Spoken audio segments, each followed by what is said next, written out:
I'm Michael Meyer. I'm a journalist and nonfiction writer who teaches both of those things at the University of Pittsburgh as a professor of English. I'm the Holtzbrinck Fellow.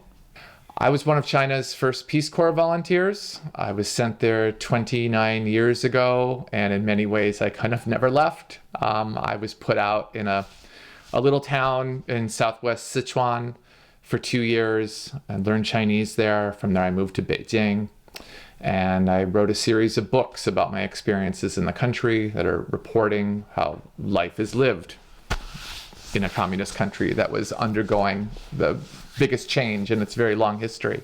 Here at the American Academy, I've gone across the Taiwan Strait, as it were, and I'm writing a book that will become a biography of Taiwan and its long history, both with China, but with the Netherlands, with Portugal, with Spain, with France, with Japan, and I think most importantly these days with the United States.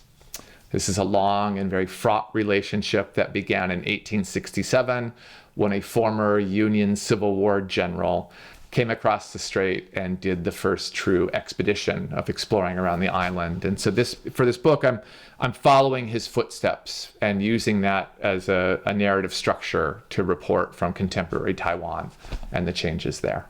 Taiwan, after now its 8th consecutive presidential election and its transition to a vibrant democracy, is at a bit of an inflection point or a crossroads where the older generation is pausing and looking back and saying, okay, we just came out of 38 years of martial law.